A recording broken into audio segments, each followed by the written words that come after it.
Greetings one and all. Welcome back to my kitchen here today, where I am going to be making another dish from Western Kenya, or Kenya in general I should say, called sukuma wiki. Now this is a vegetarian dish, and basically we're going to be cooking greens.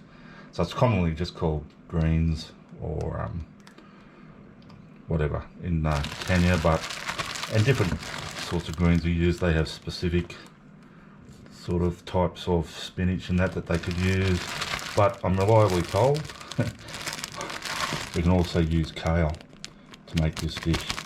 So I've got some locally grown kale here.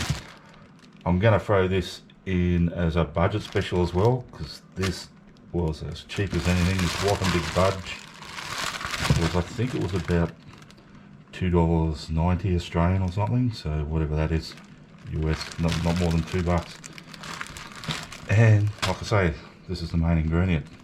So what I do need to do is I'm just going to, off camera, I'm going to give this a good wash, and then I'm going to get it onto my board and I'm going to cut it up and into smaller slices.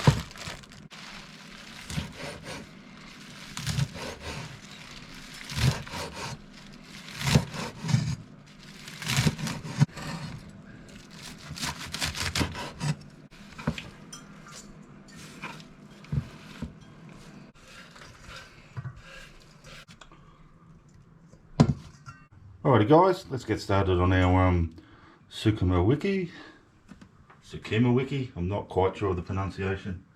Always manage to muck that sort of thing up.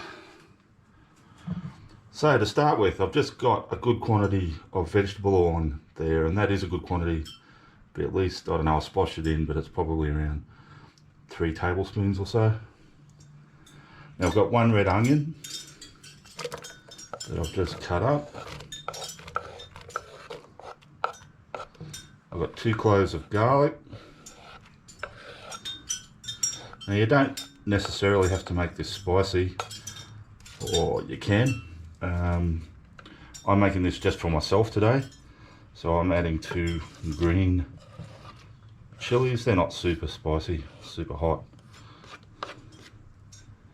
And I've got 1 large tomato that I've just chopped up, and I'm just going to stir them up and fry them in that oil for a little bit.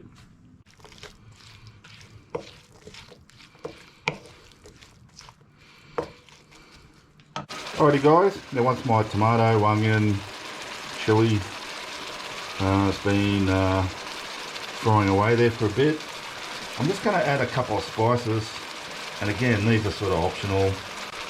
You know, some might add curry powder, some might add a bit of chili powder, but I'd put those fresh chilies in there.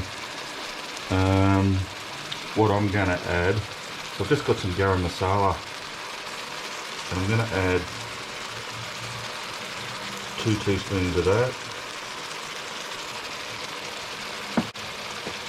And I've got here some ground turmeric, and I'm just going to add about half a teaspoon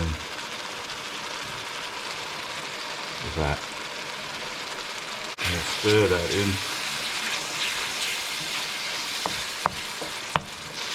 Some of you might have seen my video for when I was in Kenya, and my fiance there was cooking greens, Ugali, which we're going to be having with us as well. I'll explain that soon.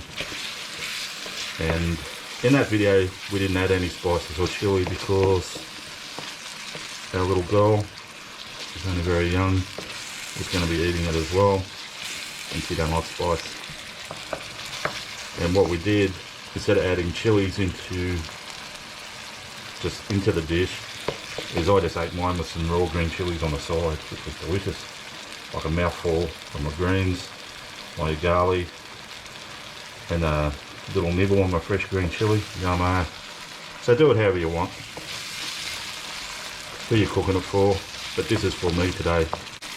Alrighty guys, and once my onion, tomato, chili, garlic's been cooking there, and those spices are cooked out a bit, 4 or 5 minutes, and that tomato's starting to break down,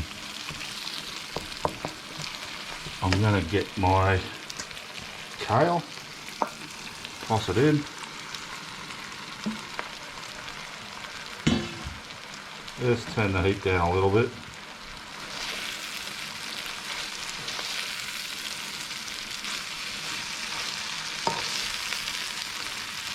Stir it through.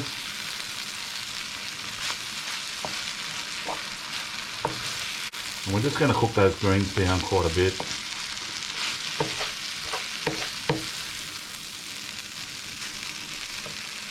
And to aid that, I'm just going to add a little tiny bit of water, just a splash.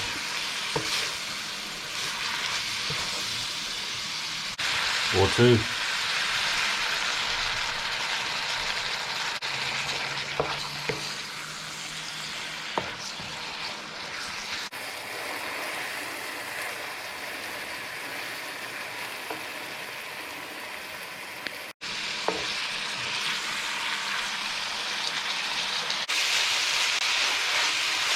Now once that's wilted down like that, still got its nice colour and everything, I'm going to take a bit of a lemon wedge here.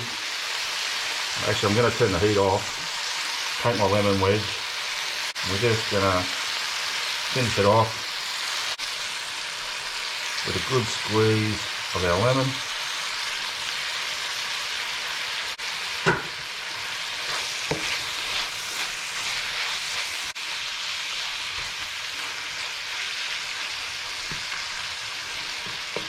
And we're going to put that aside while we cook our ugali. Alrighty guys, so it's time to make my ugali. Now, if you haven't seen my previous videos on ugali, or previous video, I think there's only been one. Ugali is kind of like, well, it's all over Africa, but it's definitely one of the, I guess, national dishes of Kenya, in so much as you have it with every meal. And yeah, it's funny. I did a video just before I left Kenya last time with my fiance, and yeah, if you watch here, she actually stresses how often they eat it. Ugali time! Ugali time. Tell us how often you eat ugali.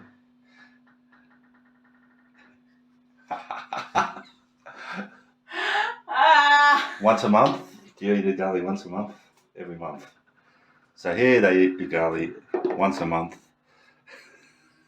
Eating ugali once a month? Yeah. No, we eating ugali every day. Every day. It can't go a day without taking ugali. I do that to get you going. So there's our flour. And for good reason. They don't use utensils, generally speaking.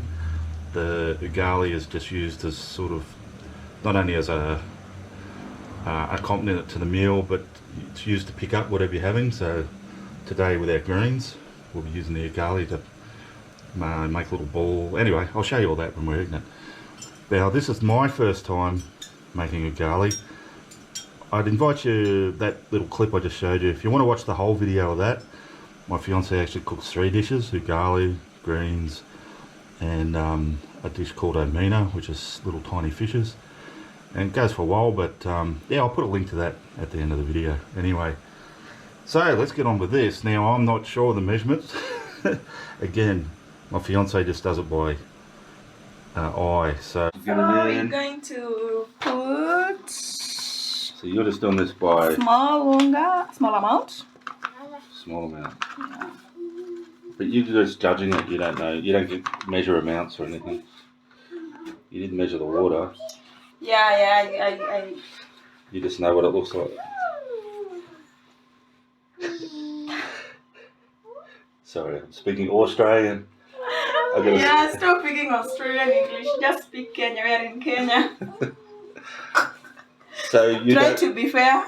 Alright, I'm just asking, you don't measure, you don't do measurements. Yes, no measurements. Like I say, I've put 3 cups of water in there. That's boiling. Here, I've got 1 3/4 cups of corn flour, we call it here, or cornstarch in America. In Africa they actually have, it's called Ugali flour, but it's made from maize. So my reckoning is maize is corn, this is corn flour. So we'll see, it's a work in progress, we'll see what happens. But again, as far as our budget series goes, that little packet of 400 grams of corn flour was about $2.50, and there's heaps of it left.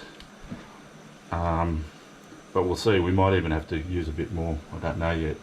Now the first thing she did, once the water was boiling like that, was just put a little tiny sprinkle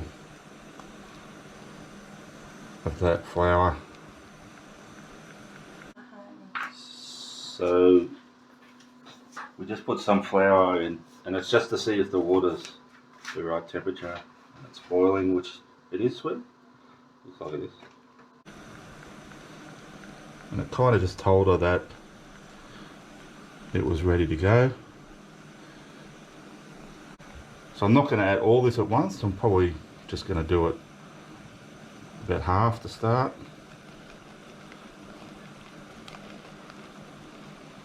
Maybe a bit more than half, accidentally. And we're just going to stir that into our boiling water.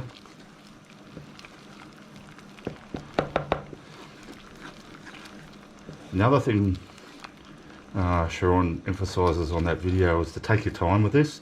You actually have to cook this for a while and cook it right out. If you don't, it just tastes like floury and starchy. So we're going to give it time to cook,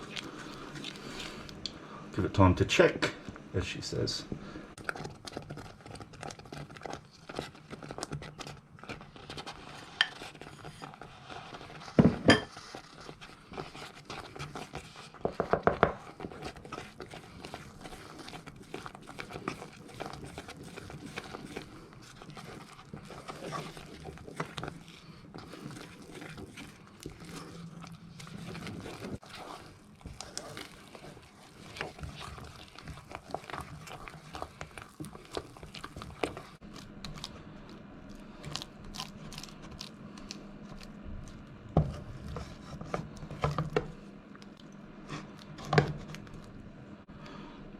Alrighty guys, now once it starts sort of forming a big clump like that, we're just about ready, I think.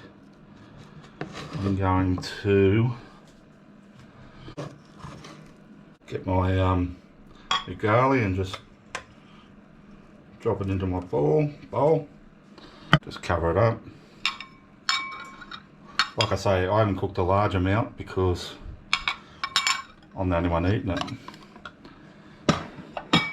And I tend not to eat as much of it as my darling wife. Alright, we might serve some of this up and I will get back to you. Just one more thing, I do have to mention that is quite a bit of a workout and you need a good sturdy spoon for that job. So we're just getting This one is a bit heavy. Which one? Give me this one. This one? This one. Oh, okay. This one is heavy. Okay. It's yeah, I won't deny that was a bit of a workout, but I can't emphasize enough, and Sharon can't emphasize enough, how long you've just got to keep doing that for. I was doing that for a good 20 minutes or so, and even after it thickened right up, and that's when it gets like hard work, but you want it clumping and coming away. Alright, I'll see you shortly.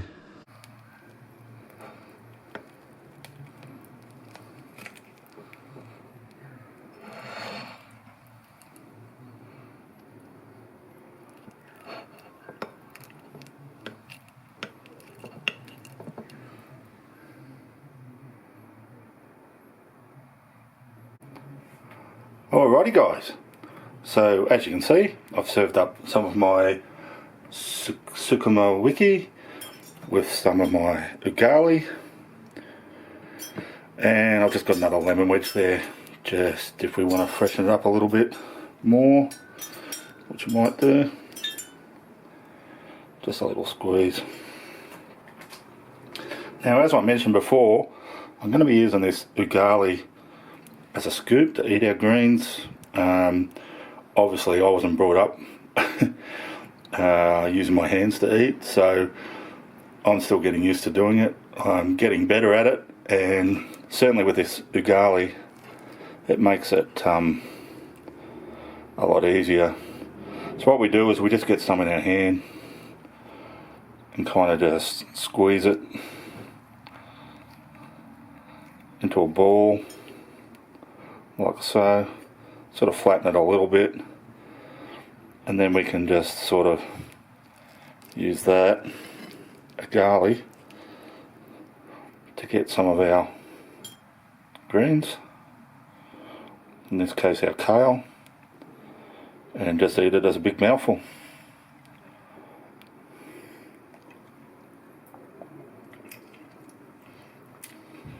Now guys, that is absolutely delicious, and I'm not just saying that. Man, if you told me on my cooking channel a year or two ago I'd be cooking kale, I would have told you, you're crazy. We're all about, you know, we're carnivores here. Anything vegetarian is going to have a lot of, it's not going to be kale anyway, put it that way. But that is really, really yummy, really nice. And the Ugali turned out pretty good. I won't say it's up to the same standard as my beautiful wife, fiance, stroke wife, Sharon's. I don't know if that corn flour is the exact same texture as the Ugali flour like she uses, but it's pretty good and it works, it does the trick, and man, I'm really happy with that. Anyway, thanks for watching. Thanks to everyone who's subscribed to my channel. You guys are awesome. If you're watching this from Kenya, big shout out to all you people there. Lovely place, just love it so much. And yeah, I'll be over there again soon. Alrighty, I will see you all next time.